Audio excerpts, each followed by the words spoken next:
más importante, el viaje o el destino? Vamos a ir a bordo del tren solar de La Quebrada, donde vamos a recorrer los pueblos más lindos de Jujuy en un solo día. Te mostramos en el recorrido completo qué hay en cada pueblo y resolvemos las dudas más comunes como ¿cuánto tiempo hay para ver cada lugar? ¿Necesitas varios pasajes? ¿Dónde empezar? ¿Te bajás a cualquier lado? ¿Después podés volver a subir? ¿Qué lo mueve? ¿Con qué se recarga?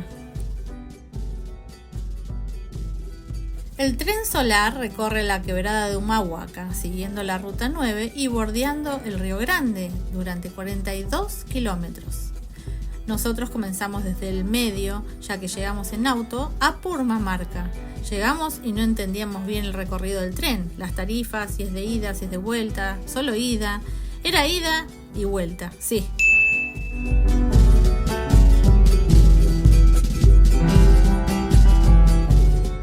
Nos dieron una pulsera para identificar nuestro tipo de pasaje. Desde Purmamarca salen recorridos hacia el norte y hacia el sur. Nosotros primero recorrimos el norte y luego el sur. Y dependiendo del tipo de pasaje, puedes subir y bajar donde quieras, distintas veces durante el día. Otro dato, no hay un tren directo de una punta a la otra, son dos trenes diferentes. Cuando te subís por primera vez en el día, te dejan esperar aparte, un estilo de prioridad al que recién llega.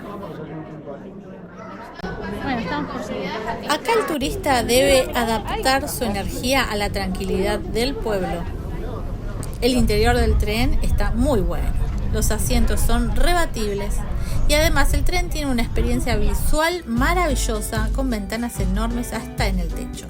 Algo interesante, hay sectores donde puedes apoyar el celular para cargarlo de forma inalámbrica. También hay puertos USB. A todo esto, ¿de dónde saca la energía el tren? Si alguno ya lo pensó, no es que el tren hace fotosíntesis. El tren lleva baterías de litio.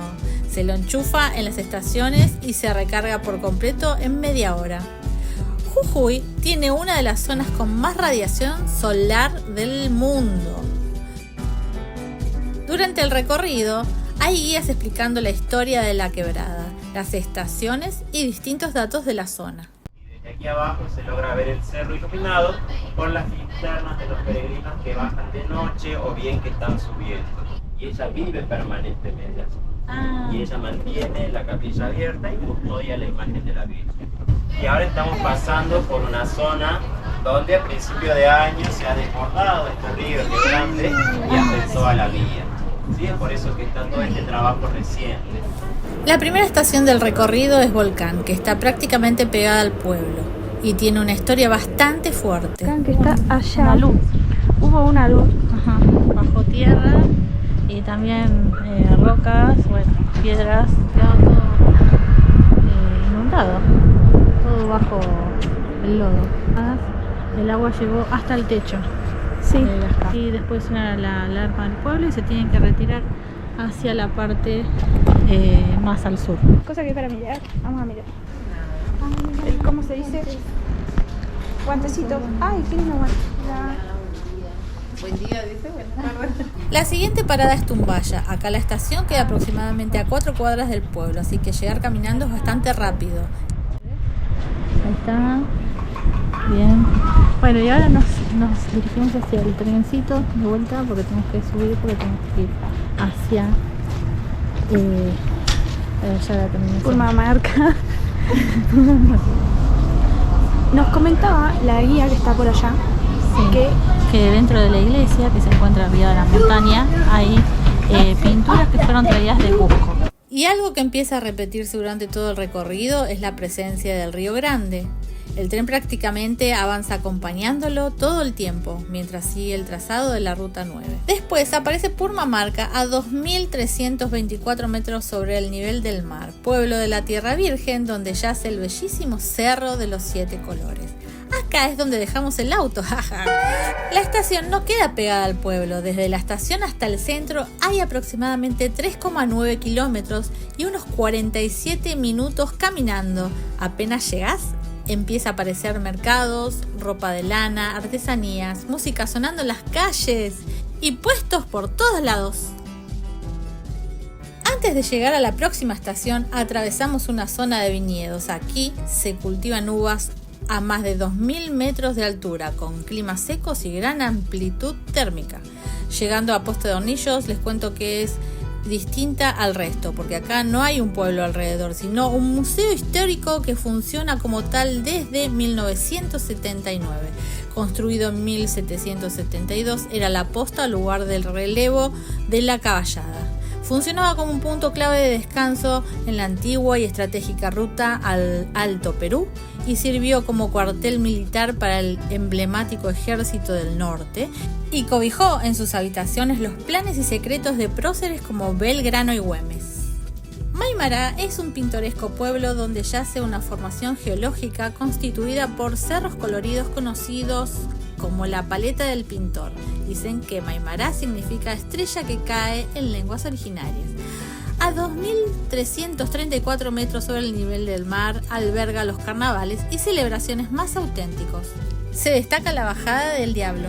La última gran parada del recorrido del tren es Tilcara. La estación queda aproximadamente a 1 kilómetro del centro. Su nombre significa de buen cuero y proviene del quechua. Se ubica a 2.465 metros sobre el nivel del mar y está lleno de ferias y paisajes imponentes como el Pucará de Tilcara y la Garganta del Diablo. Y ahora vamos a entrar en Tilcara, a la iglesia de la Virgen del Rosario y San Francisco de Asís.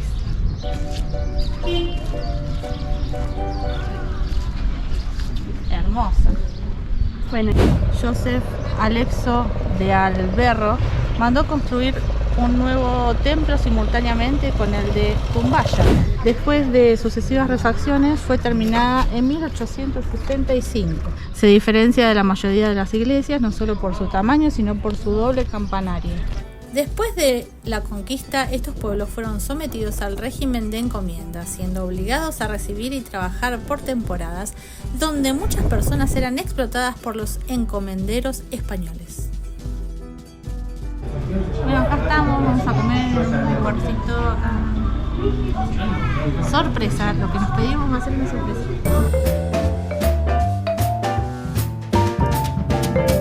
Vamos a recorrer un poco una última ciudad, Humahuaca, la cual está más al norte en todo este recorrido. Y ahí ya tuvimos que ir en auto.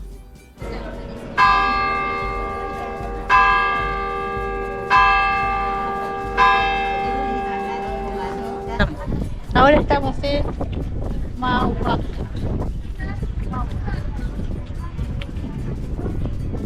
Acá nos encontramos a 2.939 metros sobre el nivel del mar.